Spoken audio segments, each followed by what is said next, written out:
हिरासत का बोझ कम करना, यानी पुनर्वास का मार्ग प्रशस्त करना और अनावश्यक हिरासत अवधि को कम करना।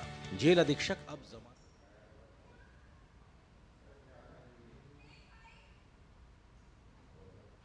नमस्कार, स्वागत है आप सभी का। दूरदर्शन समाचार आप देख रहे हैं और देश दुनिया की ताजा तरीन खबरों को लेकर हाजिर हूं मैं कृतिका। अगले आधा घंटे में हम बात करेंगे तमाम खबरों की, लेकिन सबसे पहले नजर डालेंगे 8 बजे की सुर्खियों पर।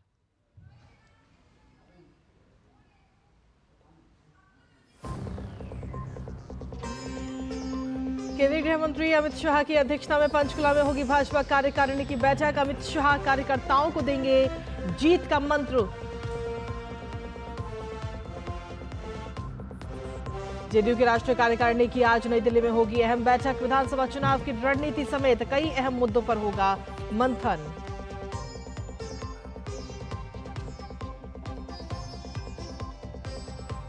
शराब नीति मामले में दिल्ली के मुख्यमंत्री अरविंद केजरीवाल को आज दिल्ली कोर्ट में किया जाएगा पेश।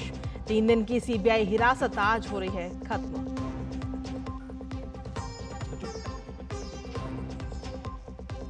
एनडीए ने की यूजीसी नेट सहित 3 परीक्षाओं की नई तारीखों की घोषणा। 21 अगस्त से 4 सितंबर के बीच में आयोजित होगी यूजीसी नेट परीक्षा। एनसीईटी 10 जुलाई और सीएसआईआर नेट के 25 से 27 जुलाई के बीच होंगे एग्जाम।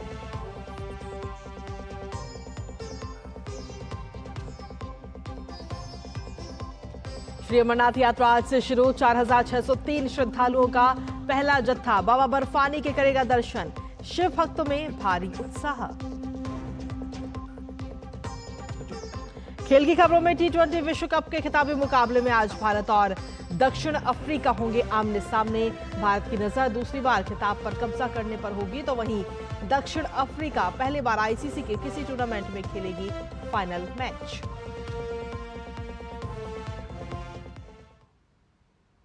और सुर्खियों के बाद अब खबरों में विस्तार से बात करेंगे। हरियाणा में विधानसभा चुनाव की तैयारियों में जुटी भारतीय जनता पार्टी में लगातार बैठकों का दौर जारी है। केंद्रीय गृह मंत्री अमित शाह भाजपा कार्यकर्ताओं में जोश भरने के लिए आज हरियाणा के दौरे पर आ रहे हैं। अमित शाह पंचकुला में प्रदेश कार्यकारिणी की बैठक की अध्यक्षता करेंगे। इस बैठक में हरियाणा के मुख्यमंत्री, केंद्रीय मंत्री एवं विधानसभा चुनाव प्रभारी धर्मेंद्र प्रधान, सह चुनाव प्रभारी विप्लव कुमार देव, केंद्रीय मंत्री मनोहर लाल समेत तमाम बड़े नेता शामिल होंगे। इस बैठक में अमित शाह कार्यकर्ताओं को जीत का मंत्र देते हुए भी नजर आएंगे।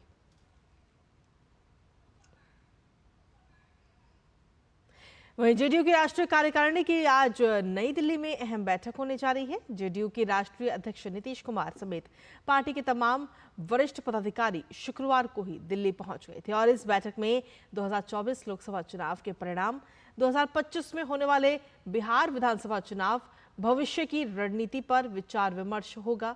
पार्टी के सांगठनिक विषयों पर भी मंथन होगा और कई महत्वपूर्ण निर्णय लिए जा सकते हैं।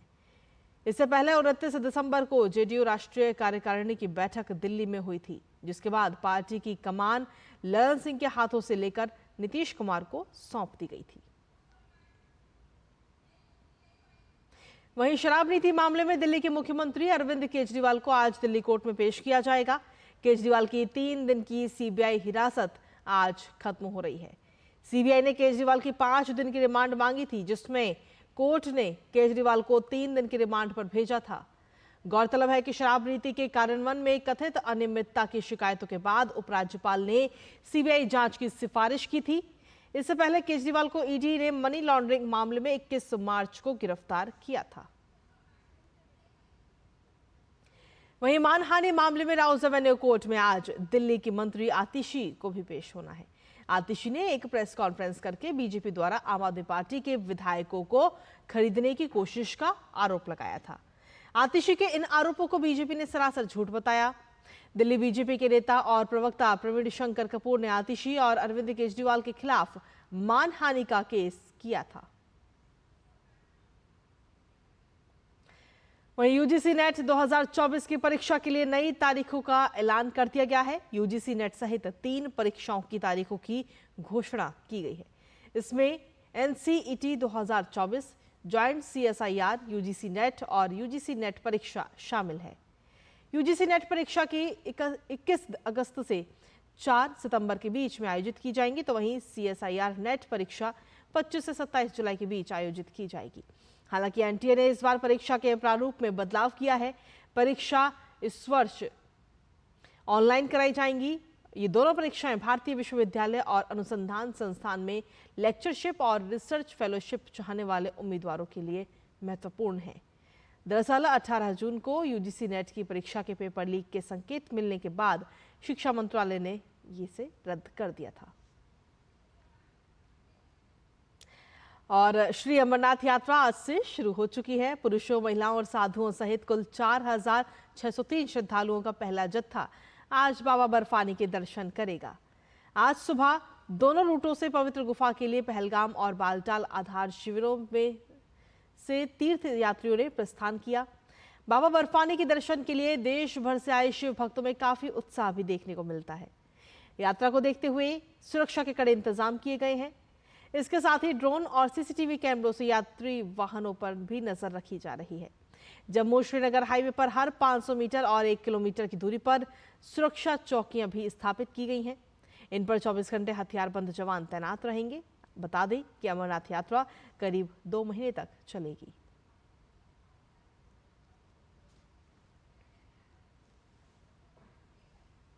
और इसी पर ताजा अपडेट ले लेते हैं। हमारे साथ में श्रीनगर से हमारे सहयोगी शब्बीर डार इस वक्त जुड़ रहे हैं। शब्बीर, सबसे पहले सुप्रभात आपको। और अगर देखा जाए तो अमरनाथ यात्रा को लेकर के शिव भक्त जो है उनमें काफी उत्साह रहता है। आज की अगर बात करें तो 4000 से ज्यादा जो श्रद्धालु हैं वो आज बाबा बर्फानी के दर्शन करते हुए नजर आएंगे। जी बिल्कुल, आपने सही बताया। जो अमरनाथ जो यात्रा है ये न केवल एक धार्मिक अफेयर है बल्कि कश्मीर की संस्कृति का एक हिस्सा भी है। तो हमने सदियों से देखा है कि किस तरह यहाँ के जो लोकल लोग हैं वो इस यात्रा के भागीदार बने हैं। हमेशा यहाँ पे जो है कश्मीर में एक उत्साह सा माहौल रहता है इन 2 महीनों में जब ये यहाँ पे यात्रा चलती है। आज जो है बाज़ाब्ता तौर इस यात्रा का आगाज़ हुआ है। दोनों रूट से पहलगाम और बालतल साइड से आज सवेरे 5:30 से 5 बजे के करीब जो पहला जत्था है वो गुफा की ओर जा चुका है और अभी वो वहाँ आगे बढ़ रहे हैं। सिक्योरिटी और बाकी इंतजाम सख्त किए गए हैं। इस बार जो है कि नेशनल हाईवे को पूरी तरह से सेना की ओर चौकसी बरती जा रही है और ड्रोन्स का इस्तेमाल किया जा रहा है। हर 200 मीटर के दूरी पर एक बंकर बना है। ड्रोन्स का इस्तेमाल और मॉडर्न टेक्नोलॉजी का इस बार जो है काफ़ी उसका इस्तेमाल किया गया है। और ये बताते चलूँ कि ये जो यात्रा है लोगों में काफ़ी उत्साह देखने को मिल रहा है कि हमने देखा कल कि जब जम्मू से पहला काफिला फ्लैग ऑफ किया लेफ्टिनेंट गवर्नर मनोज सिन्हा ने, और शाम को जब वो कश्मीर वारिद हुए, कश्मीर पहुंचे, तो लोगों की एक बहुत भीड़, न केवल एडमिनिस्ट्रेशन और लोगों की भी एक भीड़ थी जो उनको इस्तकबाल में खड़े थे। जगह जगह पे लोगों ने उन पे जो है स्वीट डिस्ट्रीब्यूट किए, फूल बरसाए। तो इससे ये दर्शाता है कि ये जो यात्रा है इसका कितना महत्वपूर्ण है यहाँ के लोकल संस्कृति में और यहाँ की जो इकोनॉमी को भी ये बूस्ट करती है। जी शब्बीर, ये तो बात हो गई सुरक्षा व्यवस्था को लेकर, तमाम तैयारियों को लेकर, लेकिन आपसे जानना चाहेंगे कि स्वास्थ्य के नज़रिए से किस तरीके की तैयारियां प्रशासन की तरफ से की गई हैं, क्योंकि जब वहां पर पहुंचते हैं लोग तो कई सारे बुजुर्ग लोग भी उसमें शामिल हैं, जिसके बाद में जब वो ऊपर चढ़ते हैं तो उनकी कहीं ना कहीं तबीयत भी खराब होने लगती है। तो ऐसे में स्वास्थ्य के नज़रिए से अगर हम देखें तो किस प्रकार की तैयारियां हैं वहाँ पे? देखिए, हर जो 2 रूट्स है, एक तो ट्रेडिशनल रूट पहलगाम से जो 48 किलोमीटर्स है और बालतल से जो 18 किलोमीटर का रूट है, हर रूट के हर 10 फीट पे एक मेडिकल कैंप लगाया गया है। डॉक्टर्स तैनात हैं, दवाई वहाँ पे तैनात है, और उसके अलावा DRDO के 2 बड़े हॉस्पिटल बेस कैंपस में हैं जो फंक्शनल हैं, जिनको पूरे ये जो ऑपरेशन किया गया है, और वहाँ पे जो है डॉक्टर्स और बाकी जो फैसिलिटीज़ हैं वो बिल्कुल वहाँ पे रखी गई हैं, क्या कि कोई भी इमरजेंसी सिचुएशन या कोई भी जो बुजुर्ग खासतौर पर आते हैं, क्योंकि हिली टेरेन है वहाँ पे ज़्यादा से ज़्यादा लोगों को जो है उनका सांस की प्रॉब्लम हो जाती है, तो उन सब चीज़ों का ख्याल रखा गया है एडमिनिस्ट्रेशन की ओर से। चप्पे चप्पे पे वहाँ पे जो डॉक्टर और पैरामेडिकल स्टाफ तैनात है, दवाई मौजूद है, फैसिलिटीज़ हैं, तो किसी किस्म का यात्री को कोई परेशानी ना हो उसकी ओर एडमिनिस्ट्रेशन ने इस बार जो है पूरा ध्यान दिया है और पूरे जो है मेडिकल फैसिलिटीज़ वहाँ पे मौजूद रखी है। जी चलिए, फिलहाल बहुत बहुत शुक्रिया शब्बीर, तमाम जानकारी और अपडेट्स हमारे साथ साझा करने के लिए। तो अमरनाथ यात्रा की अगर हम बात कर रहे हैं तो लगातार अमरनाथ यात्रा जो है वो आज से शुरू हो चुकी है और करीब 2 महीने ये अमरनाथ यात्रा चलेगी, जिसको लेकर ताज़ा अपडेट हम हर रोज आप तक पहुंचाएंगे। लेकिन फिलहाल खबरों का सिलसिला भी लगातार जारी है। वक्त एक छोटे से ब्रेक का है, आप बने रहिए हमारे साथ और देखते रहिए DD न्यूज। जिन्होंने यूज किया है वो जानते हैं असली हींग का स्वाद। MDH सुपर हींग, शुद्धता का असली तड़का। MDH मैं क्या जी, सब जानते हैं, जहां दिखे मारियो, अपना समझ के खा लियो। स्वाद से सबको दीवाना कर दे, दीवाना कर दे। पता का चाय, गजब का स्वाद। बात जब पीढ़ियों के लिए बनने वाले घर की हो तो जिम्मेदारी बड़ी हो जाती है। गैलेंट समझता है ये जिम्मेदारी। अब डबल M रिब्स के साथ गैलेंट एडवांस TMT रीबार, निर्माण का रियल हीरो। ज्यादा उपज और भरपूर मुनाफा भी। दोनों मिलेंगे टोरी से, एक हाथ में खरपतवार की हार और दूसरे हाथ में ज्यादा पैदावार। समझे? IIL के ट्रैक्टर ब्रांड का टोरी, अब खरपतवार होगा हक्का बक्का, बढ़ेगा मक्का। और ब्रेक के बाद एक बार फिर से स्वागत है आप सभी का। खबरों में आगे बढ़ते हुए अब बात कर लेते हैं मौसम की। भारतीय मौसम विभाग ने कहा है कि अगले 4 से 5 दिनों के दौरान उत्तर पश्चिम भारत में मूसलाधार बारिश होने की संभावना है। तो वहीं अगले 2 से 4 दिनों के दौरान मध्य और पूर्वी भारत में भी मूसलाधार बारिश होने की संभावना है। भारतीय मौसम विभाग ने कहा कि दक्षिण पश्चिम मानसून पश्चिम राजस्थान के कुछ और हिस्से, पूर्वी राजस्थान के शेष हिस्से, हरियाणा के कुछ हिस्सों में, पूरी दिल्ली और पश्चिम उत्तर प्रदेश के कुछ और हिस्सों में आगे बढ़ चुका है। मानसून मध्य प्रदेश, छत्तीसगढ़, पश्चिम बंगाल, झारखंड, बिहार के शेष हिस्सों में, पूर्वी उत्तर प्रदेश के कुछ और हिस्सों और उत्तराखंड के शेष हिस्सों में भी आगे बढ़ चुका है। अगले 2 से 3 दिनों के दौरान पश्चिमी राजस्थान के कुछ और हिस्सों में, हरियाणा के शेष हिस्सों में, पूरे चंडीगढ़ और पंजाब, हिमाचल प्रदेश के शेष हिस्सों में तथा जम्मू में दक्षिण पश्चिम मानसून के आगे बढ़ने के लिए परिस्थितियां अनुकूल होने की भी संभावना है।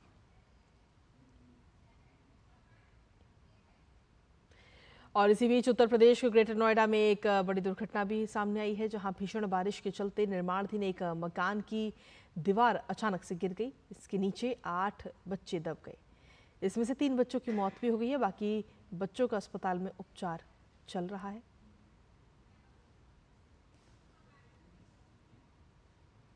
और चलिए आगे बढ़ते हुए बात अब राजधानी दिल्ली की, जहां मानसून ने दस्तक तो दी है। मौसम विभाग ने आज भी बारिश का अलर्ट जारी किया है।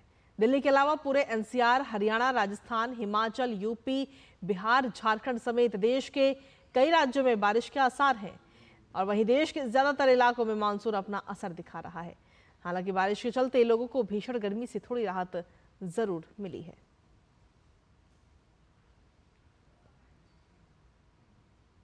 और इसी पर ताज़ा अपडेट ले लेते हैं। हमारे साथ में हमारे सहयोगी धीरज इस वक्त जुड़ रहे हैं। धीरज, सुप्रभात आपको। अगर दिल्ली की हम बात करें, राजधानी दिल्ली की, तो काफ़ी जो लोग हैं वो भीषण गर्मी से कई दिनों से लगातार परेशान थे। लेकिन देखा जाए तो कल से जब से मानसून आया है, थोड़ी बहुत राहत दिल्ली वासियों को ज़रूर मिलती हुई नजर आई है। जी बिल्कुल, आपने सही कहा है। दिल्ली की जो स्थिति है वो हमने कल ही देखा कि लगभग 3 घंटे की जो लगातार बारिश दिल्ली में हुई है और इस 3 घंटों की बारिश ने जो 88 साल का जो रिकॉर्ड है उस रिकॉर्ड को तोड़ दिया है, जो जून महीने की अगर हम बारिश की बात करें।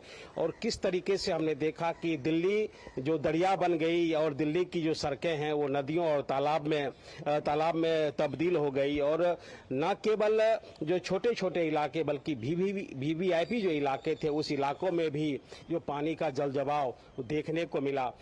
मिंटो रोड की अगर हम बात कर लेते हैं तो मिंटो रोड का जो ब्रिज है उस ब्रिज के नीचे जो पानी की जो स्थिति थी उसको भी हमने देखा। और VVIP इलाके के कनॉट प्लेस की भी बात कर लेते हैं या अगर नेशनल मीडिया सेंटर के इलाकों की भी बात कर लेते थे तो उस इलाकों में भी जो जल जमाव देखा गया। और ये कहा जा सकता है कि दिल्ली की पहली बारिश ने ही दिल्ली की पोल खोल दी कि नगर निगम की क्या तैयारी थी दिल्ली बारिश की संभावनाओं को लेकर। फिलहाल हम बात कर लेते हैं बारिश की। ये जो स्थिति अगले 24 घंटे के लिए भी दिल्ली समेत जो एनसीआर है उसमें जो ऑरेंज अलर्ट जारी किया गया है और मौसम विभाग का ऐसा कहना है कि ये स्थिति अगले 5 दिनों तक बनी रहेगी और 5 दिनों तक जो मध्यम बारिश कह लें या तेज बारिश कह लें उसके आसार देखे जा सकते हैं। खास करके हम बात कर लेते हैं तो दिल्ली एनसीआर में अगर हम पश्चिमी उत्तर प्रदेश की बात कर लेते हैं तो पश्चिमी उत्तर प्रदेश में भी जो मानसून की दस्तक के साथ जो बारिश की संभावना है वो अगले 3-4 दिनों तक बनी हुई है। आपने जैसे बताया कि हिमाचल प्रदेश में भी बारिश की स्थिति बनी हुई है, पूर्वी राजस्थान में जो बारिश दर्ज हुई है और जो शेष इलाके जो बचे हुए हैं वहां भी मानसून ने दस्तक दे दी है। तो वहां भी अगले आज से लेकर 2 से 3 दिनों तक जो तेज बारिश की संभावना बनी हुई है। झारखंड में भी बारिश की संभावना दर्ज हुई है। हरियाणा के कुछ इलाके हैं, हरियाणा के कुछ इलाकों में भी बारिश की संभावना बनी हुई है। और जिस तरीके से धीरज अगर देखें तो देश के कई अधिकांश ऐसे राज्य हैं जहां पर मानसून ने दस्तक दे दी है और बारिश का अनुमान मौसम विभाग की तरफ से व्यक्त किया गया है। फिलहाल बहुत बहुत शुक्रिया धीरज तमाम जानकारी हमारे साथ साझा करने के लिए। और खबरों का सिलसिला डीडी न्यूज पर यूं ही लगातार जारी है। ब्रेक के उस पार भी बात करेंगे असम को लेकर, लेकिन फिलहाल वक्त एक छोटे से ब्रेक का।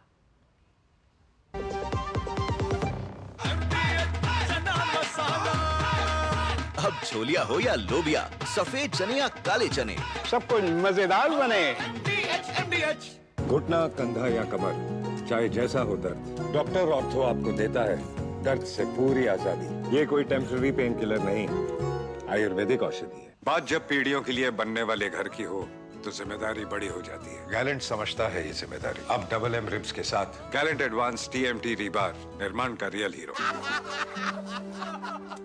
चुटकुला समझ नहीं आया? समझ तो ये नहीं आता कि खेत धान का या खरपतवार का। तो इसमें समझना क्या है दोस्त? ले आओ धान के खरपतवारों का स्पेशलिस्ट ग्रीन लेबल। IIL के ट्रैक्टर ब्रांड का ग्रीन लेबल, धान के खरपतवारों का स्पेशलिस्ट। और ब्रेक के बाद एक बार फिर से स्वागत आप सभी का। खबरों में आगे बढ़ेंगे, बात करते हैं अब असम की, जहां बाढ़ का कहर जो है वो लगातार जारी है। राज्य में भारी बारिश से परेशानी और ज्यादा बढ़ गई है। आपको बता दें कि 5 जिलों के 383 गांवों में 1 लाख से ज्यादा लोग प्रभावित हैं। कल असम के बारपेटा जिले में एक और मौत की सूचना भी मिली है, जिससे इस साल बाढ़ से मरने वालों की संख्या 32 हो चुकी है। बाढ़ से कछार जिला सबसे ज्यादा प्रभावित है और यहां अभी तक 74,000 से ज्यादा लोग बाढ़ से पीड़ित हैं। अकेले कछार जिले में 129 राहत शिविरों में 14,000 से ज्यादा लोग शरण ले रहे हैं। SDMA के अनुसार कामरूप और डिब्रूगढ़ बाढ़ में से सबसे ज्यादा प्रभावित है। वहीं जमा हुआ पानी को निकालने के लिए प्रशासन द्वारा अलग अलग स्तर पर काम किए जा रहे हैं। साथ ही IMD ने अगले 5 दिनों के लिए उप हिमालय, पश्चिम बंगाल, सिक्किम, असम, मेघालय, मिजोरम, त्रिपुरा, नागालैंड, अरुणाचल प्रदेश के अलग अलग स्थानों पर मध्यम से बहुत भारी बारिश का अनुमान जताया है, जबकि अरुणाचल प्रदेश में आज अत्यधिक भारी वर्षा होने की संभावना है। और इसी पर ताज़ा अपडेट लेते हैं। डिब्रूगढ़ से हमारी सहयोगी सुबिना रॉय हमारे साथ जुड़ रही हैं। सुबिना, अगर देखा जाए तो असम में फिलहाल बाढ़ से राहत मिलती हुई नजर नहीं आ रही है। प्रशासन किस तरीके से लगातार वहां पर राहत बचाव कार्य कर रहा है? जी नमस्कार कृतिका। असम की जो स्थिति है उसमें करीबन कल से भारी वर्षा हो रही है और असम में ही नहीं बल्कि और भी पूर्वोत्तर राज्यों में, जैसे सिक्किम की बात करें, सब हिमालयन, वेस्ट बंगाल, असम, मिजोरम, मेघालय, त्रिपुरा, इन सभी स्टेट्स में हैवी वर्षा हो रही है और लगभग widespread to moderate rains हर जगह में हो रहा है। और अरुणाचल में जो है आज IMD ने ऑरेंज अलर्ट जारी किया है, भारी वर्षा होने की संभावना है आज को। और अगर असम में पूरी बाढ़ की स्थिति की बात कहें तो अभी भी 1 लाख से ज्यादा लोग बाढ़ पीड़ित है और लगभग 5 जिले जो हैं अभी भी बाढ़ के चपेट में है। जैसे उनमें से है काचार, करीमगंज, बोरपेटा, धेमाजी, कामरूप। और काचार जो है जो सबसे ज्यादा बाढ़ पीड़ित है उसमें 74,000 से भी लोग ज्यादा इफेक्टेड है। सेकंड में आता है करीमगंज, जहां पे अराउंड 29,000 लोग इफेक्टेड है। अगर हम बात करें करीमगंज की कि वहां पे बहुत ही इंफ्रास्ट्रक्चर डैमेज होने की डैमेज हुआ है इस बार। जैसे कि साउथ असम में इस बार काफी वर्षा हुई है इन द पोस्ट, मतलब after math of cyclone Remal के बाद। तो इसका जो प्रभाव है काफी करीमगंज में दिखा गया है, जिसके वजह से वहां पे काफी सारे रास्ते वगैरह इंफ्रास्ट्रक्चर का डैमेज हुआ है, जैसे कि श्री गौरी हसनपुर रोड, दौड़खाना, देवार गुल, बॉर्थल, घोड़ामारा एरिया में जो है रोड्स अफेक्टेड है। और अर्बन फ्लड्स की अगर हम बात कहें तो डिब्रूगढ़ और कामरूप जो है, ये दो डिस्ट्रिक्ट जो है अर्बन फ्लड्स मतलब कि सिटी एरिया में जो फ्लडिंग होती है उससे ज्यादा अफेक्टेड है।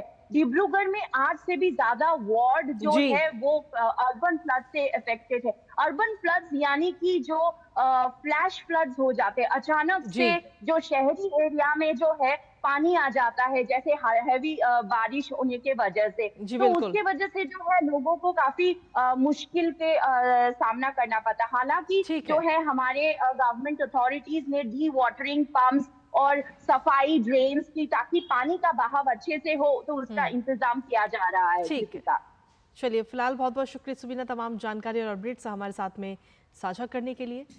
तो जिस तरीके से देखा जाए तो असम की अगर हम बात करें तो फिलहाल मानसून से राहत मिलती हुई नजर नहीं आ रही है और बाढ़ का प्रकोप जो है वो भी लगातार जारी है। इसी के साथ खबरों में आगे बढ़ेंगे, लेकिन उससे पहले वक्त एक छोटे से ब्रेक का है। आप बने रहिए हमारे साथ।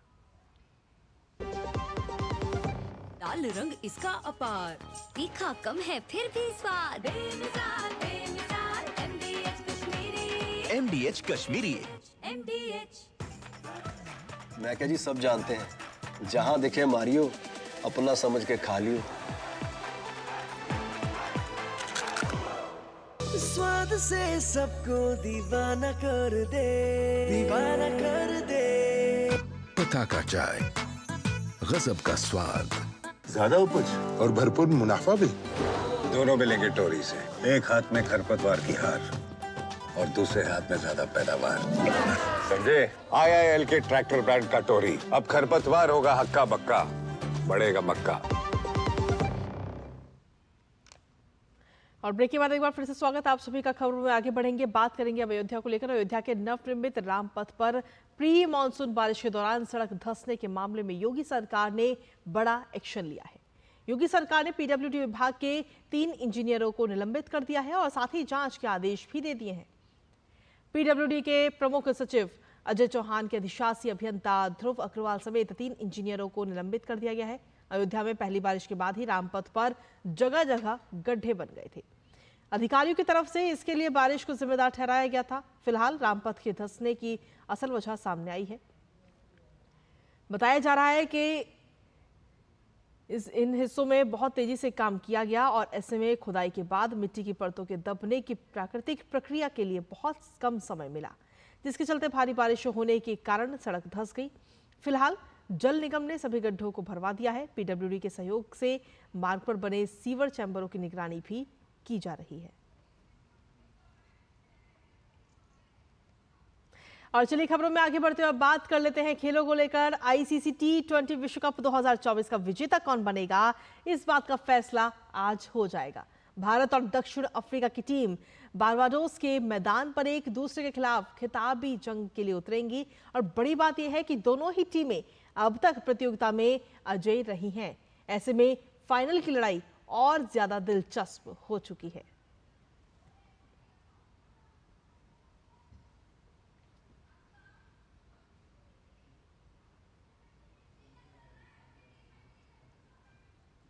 तो सीधे तौर पर देखा जाए तो आज भारत और साउथ अफ्रीका का ये मैच बेहद ही दिलचस्प होने जा रहा है और इसी पर ताज़ा अपडेट लेने के लिए सीधा रुख करते हैं हमारे सहयोगी का, जो इस वक्त बारबाडोस की राजधानी ब्रिज टाउन से हमारे साथ जुड़ रहे हैं, तापस भट्टाचार्य। तापस, सुप्रभात आपको। और जिस तरीके से देखा जाए तो आज के जो मैच है वो वाकई बेहद दिलचस्प होने जा रहे हैं, जिस पर हम सभी की निगाहें टिकी हुई हैं। साथ ही शुभकामनाओं के जो संदेश हैं टीम इंडिया के लिए वो भी लगातार जारी हैं।